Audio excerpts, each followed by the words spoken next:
waaw dama ñëwoon seet si suñuy mbokk suñuy xarit di waa FRAPP ak waa Doyna nga am ne ay mouvement citoyen yoo xam ne ñëpp xam nañ leen ci seen taxawaay ci réew mi ci xeex ngir dog bu mu jàmm ci xeex ngir ñu moomaat suñu bopp ñu àndoon ak ñun ci xeex gi nga xam ne ñu ngi ko doon xeex injustice ñu ngi ko doon xeex pexe yoo xam ne noon pexe na ko pour dal suñu kaw rek pour jëlee ñu ci géewu politique bi ñoom ñu am ci taxawaay bu am solo boo xam ne weetuñu ci woon nag waaye taxawaay bi ñëpp gis nañ ko kon jaadu woon na tey niñ koy defee ci organisation yëpp muy organisation citoyenne organisation politique guide religieux yi fépp dinañ fa teg tànk jaajëfal nit ñi parce que ñun dama naan askanu Sénégal deseluñu dara tey suñu waroon joxe suñu bakkan sax ngir Sénégal baax dinañ ko joxe parce que defal ñu loo xam ne gaw ma ni homme politique mës na ko am fii ci Sénégal donc ci cadre boobu lañ ne dinañu nemmeeku ñëpp dem jaajëfal ñëpp remercier leen ñuy waxtaan ci réew mi ci cadre boobu lañ ñëwoon seet si suñuy mbokk ñu dalal bu yaatu bu rafet ñu waxtaan ci mbirum réew mi waxtaan ci li nga xam ne moom la ñu bokk di xeex ñun parce que li ñu bokk leen rek moo ñu utale ñun mooy ñun dañoo décider def parti politique pour jàpp ni sa xalaat nu mu rafet sa gis-gis nu mu rafet soo toogul fa ñuy jëlee décision yi ba mun a appliquer loolu du ma ne amul njëriñ waaye dina xaw a nasax ñoom dañoo jàpp ni seen rôle du dem conquérir nguur gi waaye seen rôle mooy am taxawaay boo xam ne ëllëg sax su fekkee Ousmane Sonko fi ne woon te def na naka sudul noonu dañuy jàmmarloog moom dénoncé ni lii du yoon waaye soo génnee loolu leneen lépp ñoo ko bokk mooy li ñuy xeex ngir moomaat suñu bopp ñëpp xam nañ ni ñun bañ nañ ba patriote la ñu wooye suñu bopp la ñu gën patriote mooy koo xam ne dafa bëgg réewam jiital réewam ci lu ne la ñuy xeex ñun te mu ñor ñu torop mooy noot gi ñu noot ba tey suñu réew sax moomatuñu ko mooy suñu alal réew soo jëlee or wala pétrole wala zircon wala gaz wala nga jël géej gi li ci nekk ci jën wala suuf si nga xam ne ñu ngi koy nangu ci loxo nit ñi suñu alal réew sax moomatuñu ko ñun loolu moo gën a fës ci suñu action politique moo tax lu ñu daj ci politique loolu ñu ko andil kon loolu moom moo ñu boole ñun te loolu moo ëpp solo ci li ñuy def après kii mun a nekk parti politique kii nekk mouvement social mais loolu amu ci solo donc loolu la ñu waxtaan ci waxtaan gi nag waxtaan nañ ñi la ñuy xeex ñun jagleeluñu ko wala jubluwuñ ko ci réew sàngam wala réew sàngam ak réew bu mu munti doon ci àdduna moo xam France nga tudd wala Chine wala Japon wala Amérique wala keneen ak keneen Turquie ak ñoom seen ubbiku nañu pour ñëpp ñëw ñu liggéey waaye liggéey gi ci kaw kenn ku nekk jël ci wërsëgam ba mu mat waaye ni mu doxee nga xam dañuy ñëw jël suñu alal yëpp bàyyi ñu ci weccet bi loolu dafa war a jeex ci réew mi te loolu nag dirigé wuñu ko ci réew sàngam wala réew sàngam bu dee nag li xew nit ñi dem nañu cibler particulièrement ay intérêt benn réew ñu koy wax France loolu du suñu ndigal ñun suñu ndigal du woon sax ñu dem attaquer kenn wala toj yëfu kenn suñu ndigal du woon loolu waaye dafa fekk fu manifestation am France googu ñuy tudd sax ba ñuy def seen manifestation gilet jaune soo seetee magasin yi nekkoon Champs-Élysées yëpp nit ñi dañ koo toj parce que saa yu nit ñi génnee bëri ku nekk am nga li si yitte ki nga xam ne nag dafa ndóol ki nga xam ne loxoom jotul gannaawam ki nga xam ne léeg-léeg su añee mi ngi xalaat ndax dinaa reer buy amee su génnee gis ni fii mën nañ faa am dara bu duggee peut-être loolu moo yitteem waaye ku dem di jël saaku ceeb xamal ni kooku du France moo yitteem ku dem di jël ay couches yu muy jël pour dem gémb doomam kooku France du yitteem kon bu ñu nërmal xel nit ñi naan nit ñi France moo leen taxoon jóg déedéet mën na am ñoo xam ne waaye bëriwuñu loolu la woon mais lu ëpp ci ñi génn dem ci boutique yi xam nga sooy ut da ngay dem fa nga xam ne fa la mbir mi bëri boo gisee nit jël gaal ne maa ngi dem Europe dafa yaakaar ni alal bi Europe la nekk kon ku dem ba ne damay profiter pour toj balaa ngay dem ci butiku jàllo bi nekk ci koñ bi te ñu ne la soo duggee Auchan lépp nga fa da ngay dem Auchan loolu moo nekkoon li ëpp ci motivation yi waaye nit ñi bur koo wëlbati ne dañu doon cibler France wala réew sang wala réew sang loolu moom musul nekk suñu combat. ñun France ak keneen la ñu yemale dañu ne ñëpp la ñuy liggéeyal muy Asie muy Europe muy Amérique muy feneen waaye bu dee yàlla dénk nañu réew mi ku ñëwati na nga xam ne balaa ñu lay signal ne la suñu pétrole di nga ci am 90% ñun ñu am ci 10% loolu mënatul ne il faut que mbir mi tolloo parce que alal googu ñun ñoo ko gën a soxla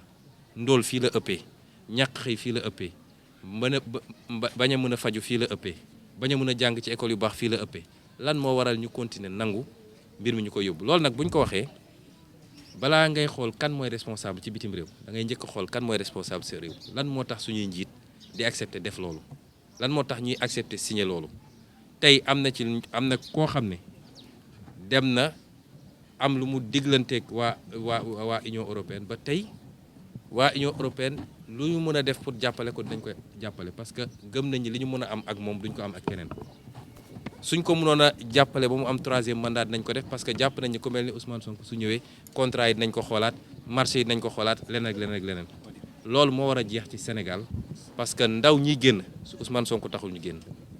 dañu xam ni seen avenir moo nekk en jeu kon loolu lu ñuy leeral la tam comme damaa ñëw seet si waa FRAPP comme dama ñëw seet si ma daaneel fa dama ñëw seet si waa FRAPP nga xam ne léeg-léeg dañ leen bëgg a mandargal ni dañoo seen xeex dañ koo jagleel benn réew ma wax ni loolu du FRAPP dañu ne bépp xeetu collaboration bu ñuy am nañ ko tegale ci yoon nañ ko tolloole ba liñ ci war a am ñu am ko li ci des nag ci kilifa diine yi dinañ leen seen ñi ñu jàpp ñoo xam ne dañ leen jàpp da ngeen di sàkku ñu bàyyi leen waaw ñun kay dañ ko exiger da ngeen ko ma daaneel loolu yëpp day ànd ñi ñu jàpp ñun dañ ne woon duñu noppalu lu dul génne nañ leen parce que li ñu leen tegee loxo du yoon am na luñ ci waroon def ci génn nit ñi ñu mobiliser wu ñu jàmmarloog ñoom waaye kilifa diine rawatina xalifa bu tedd bi di sëñ Muntaxa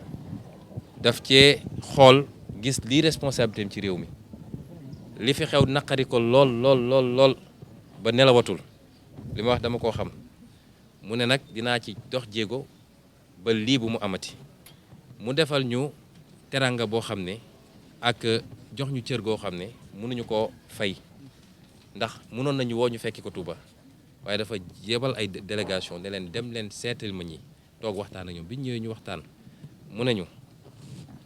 li fi xew naqari na ma te bëggatuma mu am li ma bëgg mooy ba léegi nag kilifa gi ci diplomatie am ak ci weg nit ba léegi neewuñu damaa bëgg ngeen bàyyi seen manifestation bi benn yoon waxu ko waaye nit yaay am dégg-dégg lam ñu ñaan mooy dama bëgg ngeen may ma dal waaye nag leen naqari yëpp ngeen tënk ko teg ko sama loxo ma def ci li ma war a def bu dee def naa ko nag as diir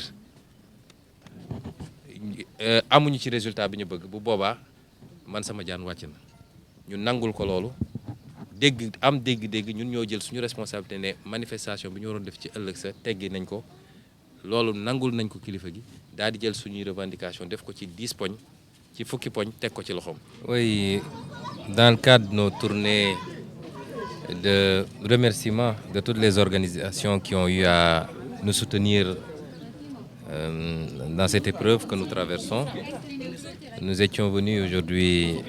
rendre visite à nos frères et amis de FRAPP et de Doyna, deux plateformes citoyennes qui mènent un combat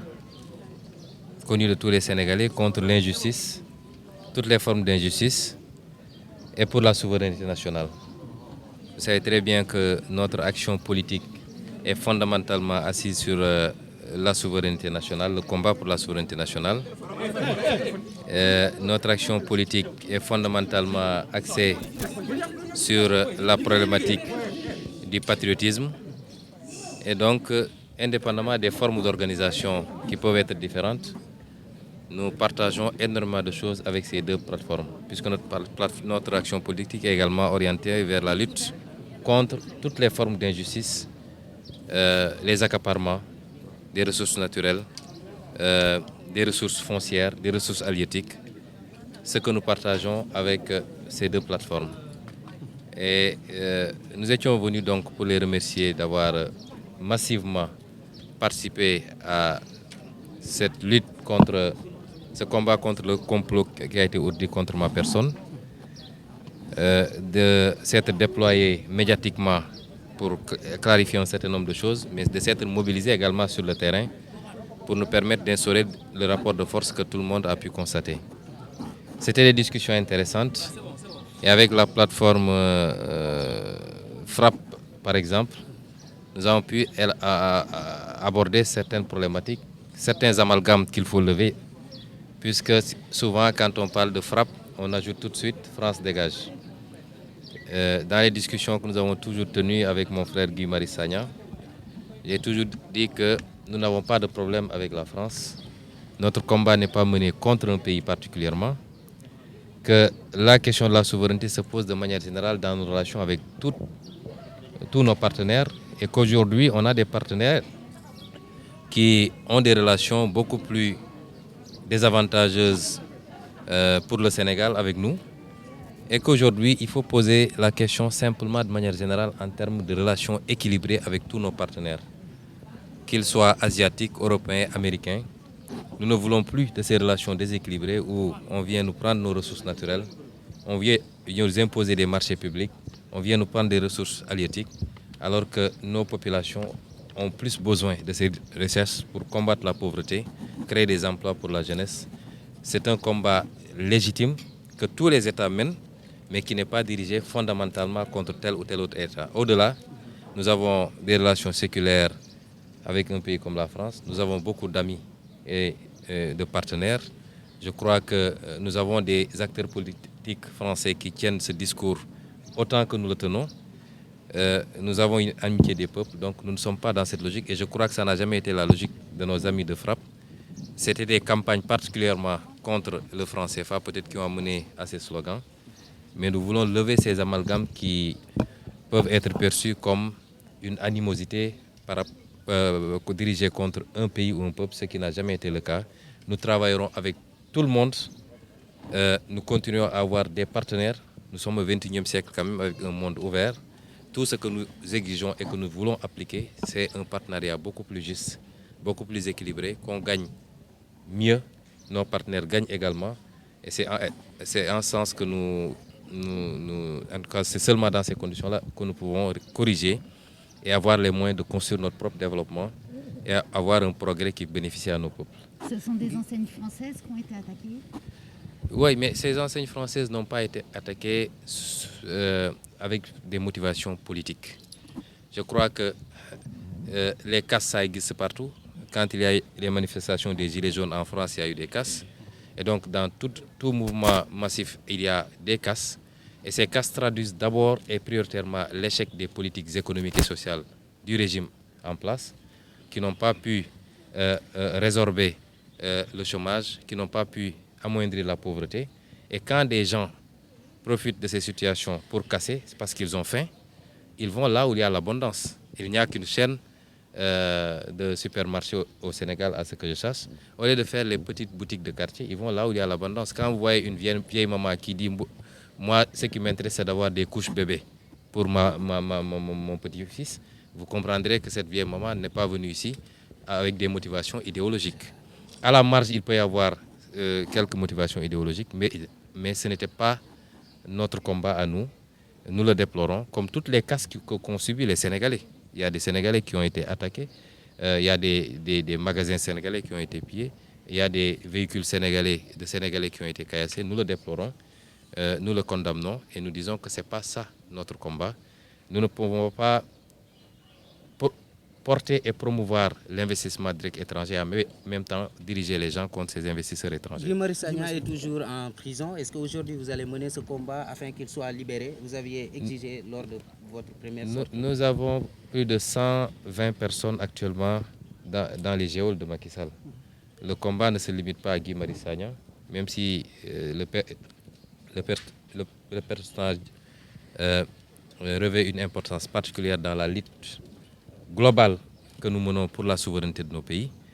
Mais tous ceux qui sont détenus ont la même valeur et la même importance pour nous. Et nous menons cette lutte. Et je peux vous dire que dans les tout prochains jours, nous avons espoir que tous ces gens-là seront élargis de prison. Je n'en dirai pas plus. Nous avons accepté de faire jouer à nos régulateurs sociaux le rôle qui est le leur. Nous sommes un pays particulier et nous avons la chance d'avoir ces mécanismes qui manquent à beaucoup de pays. Et nous avons accepté,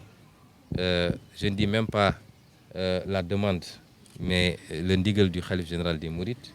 et de tous les autres guides religieux qui ont joué leur partition, de renoncer à certaines manifestations, de leur donner un délai pour eux faire ce qu'ils doivent faire et en contrepartie de leur remettre nos exigences. Je crois qu'ils ont fait ce qu'ils doivent faire et nous pensons que dans les tout prochains jours, tous ces gens qui sont injustement détenus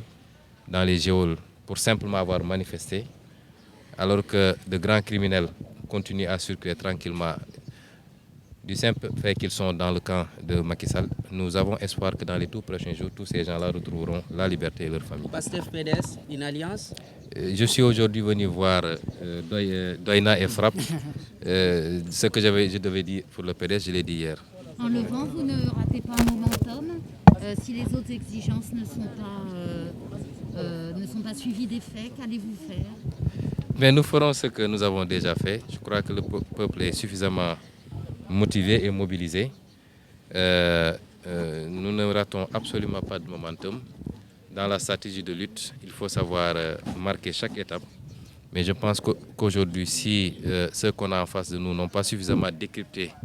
les messages pour en tenir compte dans l'attitude qu'ils doivent avoir, ils seront les seuls perdants. Parce que la seconde vague risque d'être beaucoup plus dévastatrice que la première secousse.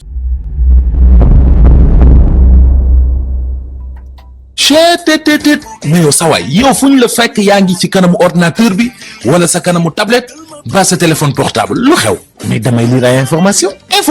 waaw xoolal boo bëgg am ay information yu leer nañ et en temps réel duggal ci www.senegal7.com ay information yu wóor. man de maa ngi application Sénégal 7 lépp lu xew dama koy jot ci sama téléphone ci tàng bi te nag application Sénégal 7 am ko yomb na da ngay dugg ci Play Store wala Apple Store nga télécharger ko rek xam li xew ci réew mi ak la xew ci bitim réew te nag dara du la ci umpu. Vous voulez des informations en temps réel? Cliquez sur www.senegal7.com. Sénégal 7, le roi de l'information en temps réel.